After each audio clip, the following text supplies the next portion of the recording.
Video like जरूर कर लीजिए और ऐसे वीडियो लगातार फ्री में पाने के लिए चैनल को तुरंत सब्सक्राइब कर लीजिए और बेल आइकन को जरूर टैप कर लीजिए ताकि आगे भी सारे वीडियो आपको मिलते रहे। यूट्यूब में फॉलो करते हैं तो प्लीज ये वाला फ्री टेलीग्राम चैनल जरूर ज्वाइन कर लीजिएगा। सारे नोटिफिकेशन सारे अपडेट यहीं पे आते हैं, ध्यान रखिए। नमस्कार दोस्तों, स्वागत है आप सभी का R by study for civil services पर। मैं अलका पांडे। तो दोस्तों, इस वीडियो में हम लोग देख रहे हैं जीएस की लिस्टिंग, जिसमें मैंने अभी पॉलिटी से शुरू किया है।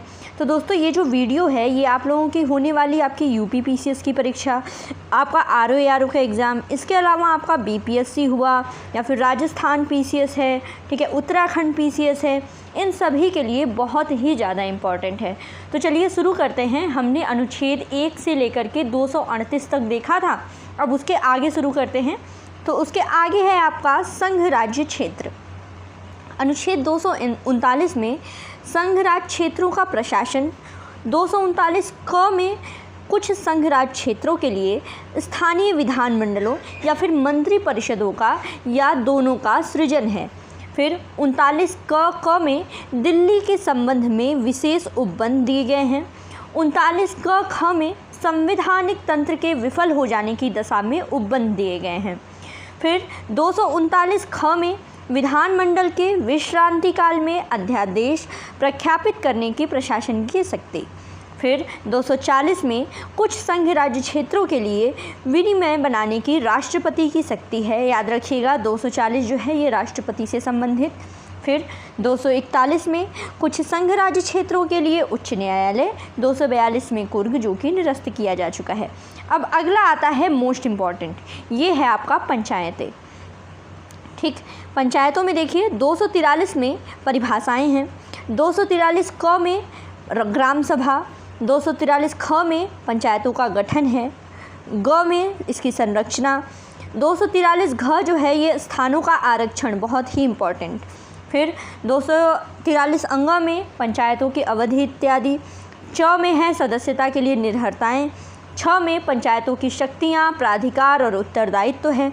243 ज में पंचायतों द्वारा कर अधिरोपित करने की शक्तियाँ और उनकी निधियाँ, ये भी काफ़ी इम्पोर्टेंट है। फिर झ में आता है वित्तीय स्थिति के पुनर्विलोकन के लिए वित्त आयोग का गठन। य में पंचायतों के लेखाओं की संपरीक्षा। 243 ट में आता है पंचायतों के लिए निर्वाचन। ठीक, आगे बढ़ते हैं। आगे दिया गया 243 ठ में संघ राज्य क्षेत्रों का लागू होना। ड में इस भाग का कतिपय क्षेत्रों को लागू न होना। ढ विद्यमान विधियों और पंचायतों का बना होना। और अड़ में है निर्वाचन संबंधी मामलों में न्यायालयों के हस्तक्षेप का वर्जन। ठीक, तो ये हमने देख लिया पंचायतों के बारे में। अब नगर पालिकाएँ हैं। नगर पालिकाएँ 243 त, इसमें नगर पालिकाओं की परिभाषाएँ हैं। थ में नगर पालिकाओं का गठन है। द नगर पालिकाओं की संरचना। ध में वार्ड समितियों आदि का गठन और संरचना।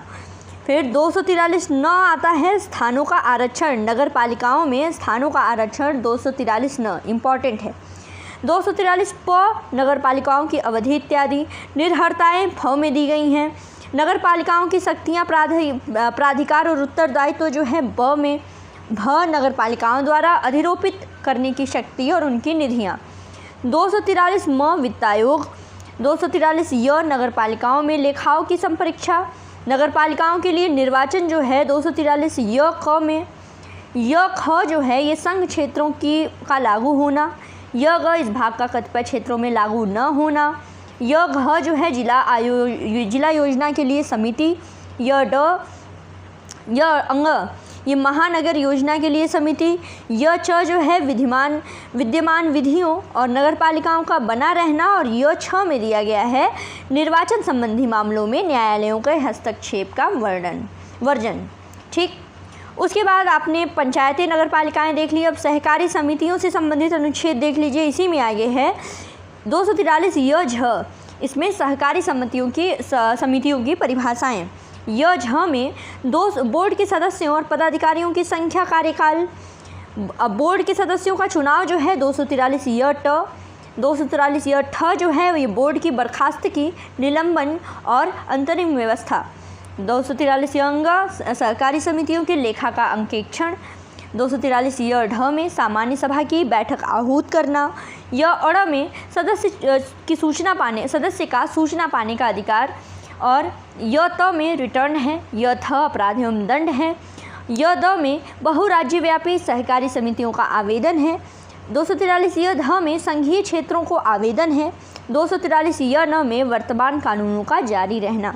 ठीक है, तो ये आपने देख लिया पंचायत, नगर पालिका और सहकारी समितियों के बारे में। अब आगे बढ़ते हैं। आगे है अनुसूचित और जनजाति क्षेत्र। अनुच्छेद 244 जो है ये अनुसूचित क्षेत्रों और जनजाति क्षेत्रों का प्रशासन, और 244 क में असम के कुछ जनजाति क्षेत्रों को समाविष्ट करने वाला एक स्वशासी राज्य बनाना और उनके लिए स्थानीय विधानमंडल या मंत्रिपरिषद या फिर दोनों का सृजन। ठीक है, असम से संबंधित। अब अगला आता है मोस्ट इम्पॉर्टेंट, ये है आपका संघ और राज्यों के बीच में विधायिक संबंध। इसमें देखिए 245 कहता है कि संसद द्वारा राज्यों के विधानमंडलों द्वारा बनाई गई विधियों का विस्तार है, और 246 में संसद द्वारा राज्यों के विधानमंडलों द्वारा बनाई गई विधियों की विषय वस्तु है। ठीक है, 246 का इम्पॉर्टेंट है, ये है वस्तु और सेवा कर के संबंध में विशेष प्रावधान, बहुत ही ज़रूरी। 246 का याद रखिएगा आप लोग। ठीक है, वस्तु एवं सेवा कर से संबंधित। 247 में कुछ अतिरिक्त न्यायालयों की स्थापना का बंद करने की संसद की शक्ति। 248 भी बहुत ज़्यादा इम्पॉर्टेंट है, ये है अवशिष्ट विधायी शक्तियाँ। अवशिष्ट विधायी शक्तियाँ, दोस्तों आप लोगों से यही एक सवाल है कि जो हमारे संविधान में अवशिष्ट विधायी शक्तियाँ हैं ये किस देश के संविधान से ली गई हैं। ठीक, फिर है 249 राज्य सूची के विषय के संबंध में राष्ट्रीय हित में विधि बनाने की संसद की शक्ति। 250 में यदि आपातकाल के उद्घोषणा प्रवर्तन में हो तो राज्य सूची के विषय के संबंध में विधि बनाने की संसद की शक्ति। 251 में कहा गया कि जो संसद द्वारा अनुच्छेद 249 है, ठीक है, और राज्य सूची वाला, और अनुच्छेद 250 जो कि आपात की उद्घोषणा से संबंधित है, इसके अधीन बनाई गई विधियों और राज्यों के विधानमंडलों द्वारा बनाई गई विधियों में असंगति। ठीक है, 252 में कहा गया कि 2 या अधिक राज्यों के लिए उनकी सहमति से विधि बनाने की संसद की शक्ति और ऐसी विधि का किसी अन्य राज्य द्वारा अंगीकार किया जाना।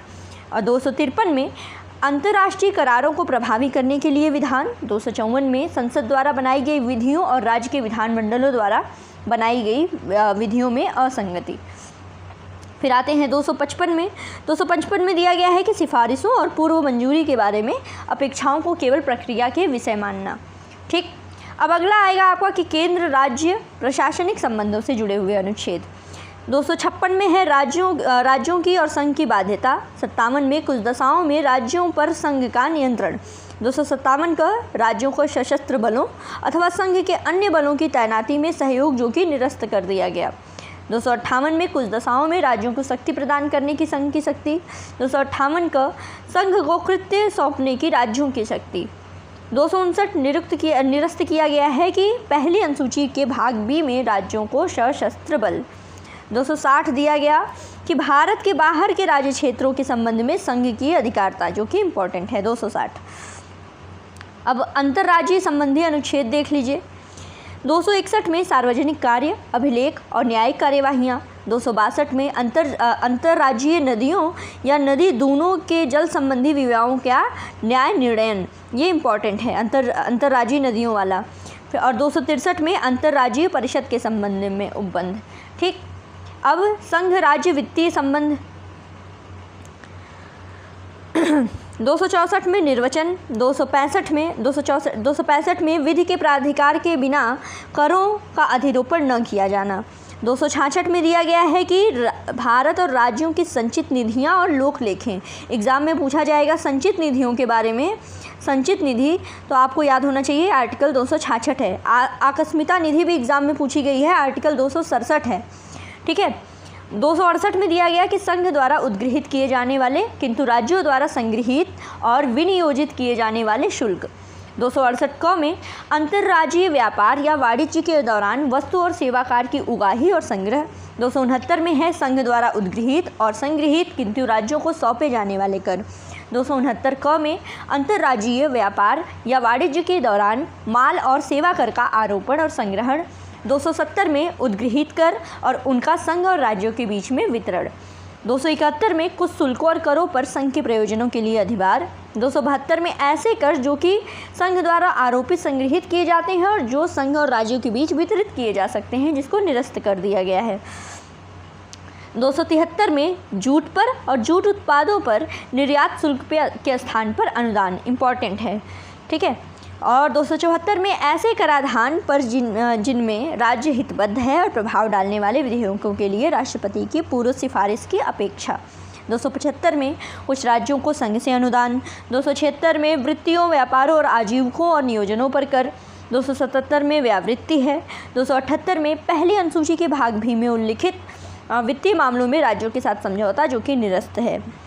279 में सुगम आगम आदि की गणना। 279 क में वस्तु और सेवा कर परिषद, बहुत ही इम्पॉर्टेंट, ठीक है। जीएसटी वस्तु और सेवा कर परिषद के बारे में अगर पूछा जाएगा और डायरेक्ट पूछा भी गया है कि कौन सा आर्टिकल है, तो याद रखिएगा 279 क है, ठीक है। 279 क बहुत ही इम्पॉर्टेंट। फिर अगला भी मोस्ट इम्पॉर्टेंट है, हमेशा आपके एग्जाम में पूछता है, ये है वित्त आयोग। वित्त आयोग जो है आपके आर्टिकल 280 में है, आपके अनुच्छेद 280 में है। फिर है, अब कुछ वित्तीय प्रावधान के बारे में देखते हैं, जो कि आपके आर्टिकल 282 से लेकर के ये है आपका 291 तक। इसको जल्दी जल्दी देख लीजिए। 280 तो आपने वित्त आयोग देख लिया। वित्त आयोग की सिफारिशें जो हैं 281 में है। 282 में है संघ या राज्य द्वारा अपने राजस्व के लिए जाने वाले व्यय, ठीक है। 283 में संचित निधियाँ, आकस्मिकता निधियों को और लोक लेखाओं में जमा धनराशियों की अभिरक्षा आदि। 284 में लोक सेवकों और न्यायालयों द्वारा प्राप्त वादकर्ताओं की जमा राशियों और अन्य धन राशियों की अभिरक्षा। 285 में संघ की संपत्ति को राज्य के कराधान से छूट। 286 में माल के क्रय या विक्रय पर कर के अधिरोपण के बारे में निर्बंधन। 287 विद्युत पर करों से छूट, विद्युत पर करों से छूट जो है 287 में है। 288 में जल या विद्युत पर करों से छूट। 289 राज्यों की संपत्ति और आय को संघ के कराधान से छूट। 290 में कुछ व्ययों और पेंशनों के संबंध में समायोजन है। फिर 290 का कुछ देवस्वम निधियों को वार्षिक संदाय। 291 जो है ये निरस्त कर दिया गया है। 292 में है भारत सरकार के द्वारा उधार देना और 293 है राज्यों द्वारा उधार लेना, ठीक है। 292 भारत सरकार द्वारा उधार लेना और 293 जो है ये राज्यों द्वारा उधार लेना, ठीक है। तो ये हमने उधार देख लिया अनुच्छेद 292 और 293 में। अब आते हैं हम लोग सरकार के अधिकार और दायित्व पर, जो कि अनुच्छेद 294 में दिया गया कि कुछ दशाओं में संपत्ति, आस्तियों, अधिकारों, दायित्वों और बाध्यताओं का उत्तराधिकार, ठीक है। और 295 वही अन्य दशाओं में। फिर 296 दिया गया कि राजगामी या व्यपगत या स्वामी विहीन होने से प्रोद्भूत संपत्ति। 297 में राज्य क्षेत्राधिकार सागर खंड या महाद्वीपीय मग्न तटभूमि में स्थित मूल्यवान चीज़ों और अनन्य आर्थिक क्षेत्र के संपत्ति स्रोतों का संघ में निहित होना, इम्पॉर्टेंट है ये, ठीक है। आर्टिकल 297। 298 में व्यापार करने आदि की शक्ति दी गई है। 299 में संविदाएं हैं और 300 में वाद और कार्यवाहियाँ हैं, ठीक है। संपत्ति का अधिकार जो कि मूल अधिकारों से हटा दिया गया था वो है 300 क में। 300 क में विधि के प्राधिकार के बिना व्यक्तियों को संपत्ति से वंचित न किया जाना, ये है संपत्ति का अधिकार, ठीक है। अब आगे बढ़ते हैं। आगे हम लोग देखेंगे भारत के राज्य क्षेत्र के भीतर व्यापार, वाणिज्य और समागम। तो देखिए 301 में व्यापार, वाणिज्य और समागम की स्वतंत्रता है। 302 में इस पर निर्बंधन अधिरोपित करने की संसद की शक्ति। 303 में इसके संबंध में संघ और राज्यों की विधायी शक्तियों का निर्बंधन। 304 में राज्यों के बीच व्यापार, वाणिज्य और समागम पर निर्बंधन। 305 में विद्यमान विधियों और राज्य के एकाधिकार का उपबंध करने वाली विधियों की व्यावृत्ति। 306 को निरस्त कर दिया गया है। 307 में है अनुच्छेद 301 से लेकर के 304 तक के प्रयोजनों को कार्यान्वित करने के लिए प्राधिकारी की नियुक्ति, ठीक है। आगे बढ़ते हैं। अगला आता है इम्पोर्टेंट आपका लोक सेवाएं। लोक सेवाएं से लेके लोक सेवा आयोग तक पूरा देखेंगे, बहुत ही ज़्यादा इम्पॉर्टेंट है। लोक सेवाएं देखिए 308 में निर्वाचन, 309 में संघ या राज्य की सेवा करने वाले व्यक्तियों की भर्ती हो गई और सेवा की शर्तें, 310 में संघ या राज्य की सेवा करने वाले व्यक्तियों की पदावधि, 311 संघ या राज्य के अधीन सिविल हैसियत में नियोजित व्यक्तियों को पदच्युत किया जाना, पद से हटाया या फिर पंक्ति में अवनत किया जाना, 312 हैं अखिल भारतीय सेवाएं, मोस्ट इम्पॉर्टेंट, बहुत बार एग्जाम में आपसे पूछा गया है। अखिल भारतीय सेवाएं 312 क में कुछ सेवाओं के अधिकारियों की सेवा की शर्तों में परिवर्तन करने या फिर उन्हें प्रतिसंहत करने की संसद की शक्ति, 313 संक्रमणकालीन उपबंध, 314 कतिपय सेवाओं के पहले सेवारत अधिकारियों की सुरक्षा से संबंधित प्रावधान जो कि निरस्त है। अब अगला है आपका लोक सेवा आयोग, 315 संघ और राज्यों के लिए लोक सेवा आयोग, 316 सदस्यों की नियुक्ति पदावधि, 317 इसके किसी सदस्य को हटाया जाना या फिर निलंबित किया जाना, 318 में इसके सेवा की शर्तों के बारे में, 319 जो है ये इसकी ये देखिए रिपीट हो गया है, 320 जो है लोक सेवा आयोगों के कृत्य, 321 इसके कृत्यों का विस्तार करने की शक्ति, इसका व्यय है 322 में और प्रतिवेदन है 323 में। यहाँ पे आप लोगों के लिए 2 ही आर्टिकल हैं जो बार बार एग्ज़ाम में पूछे गए हैं। एक तो है आर्टिकल 312 जो कि है आपका अखिल भारतीय सेवाएं, दूसरा पूछा गया है आर्टिकल 315 यानी संघ और राज्यों के लिए लोक सेवा आयोग। ये दोनों आर्टिकल एग्ज़ाम में बहुत बार पूछे गए हैं। आगे हम लोग बढ़ते हैं अधिकरण पर, ठीक है। अधिकरण भी देख लेते हैं। अधिकरण दिया गया है 323 क में यानी प्रशासनिक अधिकरण और 323 ख में अन्य विषयों के लिए अधिकरण, ठीक है। तो ये अधिकरण पूछा जाता है बार बार पेपर में। तो दोस्तों इसको यहीं पे पॉज करते हैं। नेक्स्ट वीडियो में हम लोग शुरू करेंगे निर्वाचन से लेके और भी आगे के आर्टिकल हम लोग देखेंगे। तो बस पढ़ते रहिए, फिर से नेक्स्ट वीडियो में मिलेंगे। God bless you all.